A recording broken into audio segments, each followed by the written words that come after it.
2.5 വർഗം എത്ര? ഇവിടെ 2.5 വർഗം കണ്ടുപിടിക്കണം. അപ്പോൾ ആദ്യം നമ്മൾ ചെയ്യേണ്ട 25 വർഗം അറിയുക എന്നുള്ളതാണ്. 25 വർഗം ഗുണിച്ച് നോക്കി കണ്ടുപിടിക്കാം. 625 ആണ്. 25 വർഗം 625. അപ്പോൾ 2.5 വർഗം എഴുതുന്നതിന് ആദ്യം 625 എഴുതുക. ഇനി ഇതിനകത്ത് നമുക്ക് ഡെസിമൽ പോയിന്റ് കൊടുക്കണം. അപ്പോൾ ആ ഡെസിമൽ പോയിന്റ് കൊടുക്കേണ്ടത് ശ്രദ്ധിക്കുക. ഇവിടെ ഈ സംഖ്യയിൽ ഡെസിമൽ പോയിന്റിന് വലതുവശത്ത് ഒരക്കമാണുള്ളത്. ഡെസിമൽ പോയിന്റിന് വലതുവശത്ത് ഒരക്കമുണ്ട്. അപ്പോൾ ഇതിൻ്റെ വർഗത്തിൽ ഡെസിമൽ പോയിന്റിന് വലതുവശത്ത് 2 അക്കം വേണം. അപ്പോൾ വലത്ത് നിന്ന് ഇടത്തോട്ട് 2 സ്ഥാനം മാറി വേണം ഡെസിമൽ പോയിന്റ് കൊടുക്കാൻ. അപ്പോൾ 6.25 എന്ന് വരും. അപ്പോൾ 2.5 വർഗം 6.25. ശരി ഉത്തരം ഓപ്ഷൻ സി. 1 മുതൽ 100 വരെ എഴുതുമ്പോൾ 2 എത്ര പ്രാവശ്യം എഴുതും? ഇവിടെ 1 മുതൽ 100 വരെ എഴുതുമ്പോൾ 2 എത്ര തവണ എഴുതും എന്ന് കണ്ടുപിടിക്കണം. അപ്പോൾ 1 മുതൽ 100 വരെ എഴുതുമ്പോൾ 2 രീതിയിൽ വരാം. ഒന്ന് ഒറ്റയുടെ സ്ഥാനത്ത് 2 വരാം, മറ്റൊന്ന് 10ൻ്റെ സ്ഥാനത്ത് 2 വരാം. അപ്പോൾ ഒറ്റയുടെ സ്ഥാനത്ത് 2 എത്ര തവണ വരുന്നുണ്ട്? 2, 12, 22, 32, 42, 52, 62, 72, 82, 92. ഇങ്ങനെ 10 സംഖ്യകളിൽ ഒറ്റയുടെ സ്ഥാനത്ത് 2 വരുന്നുണ്ട്. അപ്പോൾ ഒറ്റയുടെ സ്ഥാനത്ത് 2 10 തവണ എഴുതും. ഇതിൽ 22-ൽ 2 തവണ 2 വരുന്നുണ്ട്. അതിലെ 10ൻ്റെ സ്ഥാനത്തെ അക്കം നമുക്ക് പിന്നീട് കൂട്ടാം. ഇനി 10ൻ്റെ സ്ഥാനത്തെ അക്കം 2 വരുന്നത് എവിടെയാണ്? 20, 21, 22, 23 അങ്ങനെ 29 വരെ 10 സംഖ്യകളിൽ 10ൻ്റെ സ്ഥാനത്ത് 2 വരുന്നുണ്ട്. അപ്പോൾ ഒറ്റയുടെ സ്ഥാനത്തും 2 10 തവണ വരുന്നു, 10ൻ്റെ സ്ഥാനത്തും 2 10 തവണ വരുന്നു. അപ്പോൾ 1 മുതൽ 100 വരെ എഴുതുമ്പോൾ ടോട്ടൽ 10, 10, 20 തവണ 2 എഴുതണം. ശരി ഉത്തരം ഓപ്ഷൻ ഡി 20. 40 മീറ്റർ നീളവും 30 മീറ്റർ വീതിയുമുള്ള ഒരു കുളത്തിൻ്റെ ചുറ്റളവ് എത്ര? ഇവിടെ ഒരു കുളത്തിന് 40 മീറ്റർ നീളവും 30 മീറ്റർ വീതിയുമുണ്ട്. അങ്ങനെയെങ്കിൽ അതിൻ്റെ ചുറ്റളവ് കണ്ടുപിടിക്കണം. നീളവും വീതിയും നൽകിയിട്ടുള്ളതുകൊണ്ട് അത് ചതുരാകൃതിയിലുള്ള ഒരു കുളമാണെന്ന് നമുക്ക് കരുതാം. അപ്പോൾ ചതുരത്തിൻ്റെ ചുറ്റളവ് കണ്ടുപിടിക്കുന്നതിനുള്ള സൂത്രവാക്യം ഉപയോഗിച്ചാൽ മതി. ചതുരത്തിൻ്റെ ചുറ്റളവ് കണ്ടുപിടിക്കുന്നതിന് അതിൻ്റെ നീളവും വീതിയും കൂടെ കൂട്ടി അതിൻ്റെ ഇരട്ടി എടുത്താൽ മതി. അപ്പോൾ ഇവിടെ 40ഉം 30ഉമാണ് നീളവും വീതിയും.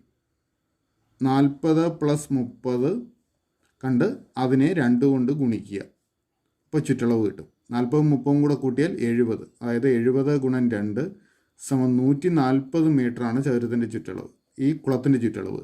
ശരി ഉത്തരം ഓപ്ഷൻ ബി 140 മീറ്റർ. ഓർക്കുക, ചതുരത്തിൻ്റെ ചുറ്റളവ് കാണാനായിട്ട് നീളവും വീതിയും കൂടെ കൂട്ടി അതിൻ്റെ ഇരട്ടി എടുത്താൽ മതി. ഒരു സംഖ്യയുടെ 50% 100 എങ്കിൽ സംഖ്യ ഏത്? ഇവിടെ ഒരു സംഖ്യയുടെ 50% 100 ആണെന്ന് നൽകിയിട്ടുണ്ട്. 50% 100 ആണ്. അങ്ങനെയെങ്കിൽ ആ സംഖ്യ കണ്ടുപിടിക്കണം. ഓർക്കുക, 50% എന്ന് പറഞ്ഞാൽ പകുതിയാണ്. അതായത് ഒരു സംഖ്യയുടെ പകുതി 100 ആണ്. അപ്പോൾ സംഖ്യ കിട്ടാൻ 100ൻ്റെ ഇരട്ടി എടുത്താൽ മതി. 100ൻ്റെ ഇരട്ടി 200. അപ്പോൾ സംഖ്യ 200 ആണ്. ശരി ഉത്തരം ഓപ്ഷൻ എ. സമീർ 200 മീറ്റർ ഓടുവാനായി 24 സെക്കൻഡ് എടുത്തു. സമീറിൻ്റെ വേഗത എത്ര? ഇവിടെ സമീർ 24 സെക്കൻഡ് സമയം കൊണ്ട് 200 മീറ്റർ ഓടുന്നു. 24 സെക്കൻഡ് കൊണ്ട് 200 മീറ്റർ ഓടും. അപ്പോൾ 1 സെക്കൻഡിൽ സമീർ ഓടുന്ന ദൂരം എത്രയാണ്? അത് കണ്ടുപിടിക്കാൻ 200നെ 24 കൊണ്ട് ഹരിക്കുക. അല്ലെങ്കിൽ 1 സെക്കൻഡിൽ സമീർ 200/24 മീറ്റർ ഓടും. ഈ 1 സെക്കൻഡ് കൊണ്ട് സമീർ സഞ്ചരിക്കുന്ന ദൂരത്തെ നമുക്ക് സമീറിൻ്റെ വേഗതയായിട്ട് എടുക്കാം. അതായത് സമീറിൻ്റെ വേഗത 200/24 മീറ്റർ പെർ സെക്കൻഡാണ്. 200/24 മീറ്റർ പെർ സെക്കൻഡ്. എന്നാൽ നമുക്ക് തന്നിരിക്കുന്ന ഓപ്ഷൻസിലെല്ലാം യൂണിറ്റ് കിലോമീറ്റർ പെർ മണിക്കൂറിലാണ്. അപ്പോൾ നമുക്ക് കിട്ടിയ വേഗതയെ നമുക്കിനി കിലോമീറ്റർ പെർ മണിക്കൂറിലേക്ക് മാറ്റണം. അതിനായിട്ട് മീറ്റർ പെർ സെക്കൻഡിലുള്ള അളവിനെ കിലോമീറ്റർ പെർ മണിക്കൂറിലേക്ക് മാറ്റുന്നതിനായിട്ട് 18/5 കൊണ്ട് ഇതിനെ ഗുണിക്കുക. അപ്പോൾ 200/24നെ 18/5 കൊണ്ട് ഗുണിക്കാം. ഇനി നമുക്ക് സിംപ്ലിഫൈ ചെയ്യാം.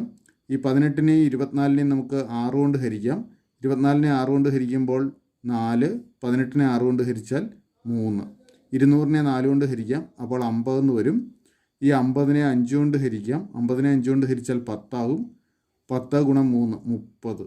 അപ്പോൾ 30 കിലോമീറ്റർ പെർ മണിക്കൂറാണ് സമീറിൻ്റെ വേഗത.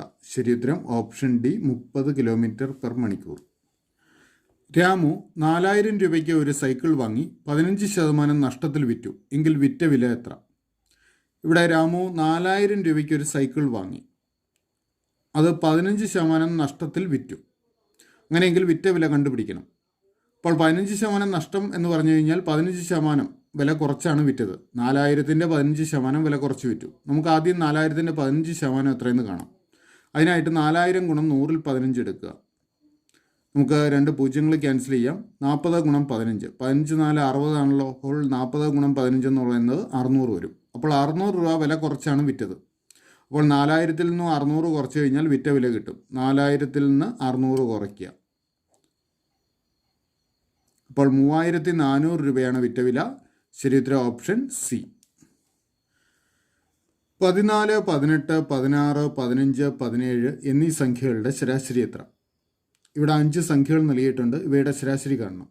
സംഖ്യകളുടെ ശരാശരി കാണണമെങ്കിൽ സംഖ്യകളുടെ തുകയെ അവയുടെ എണ്ണം കൊണ്ട് ഹരിക്കുക. ശരാശരി സമം തുക ബൈ എണ്ണമാണ്. അപ്പോൾ ഈ 5 സംഖ്യകൾ കൂട്ടി അതിനെ അവയുടെ എണ്ണമായ 5 കൊണ്ട് ഹരിക്കുക. ഈ 5 സംഖ്യകൾ കൂട്ടുമ്പോൾ നമുക്ക് 80 എന്ന് കിട്ടും.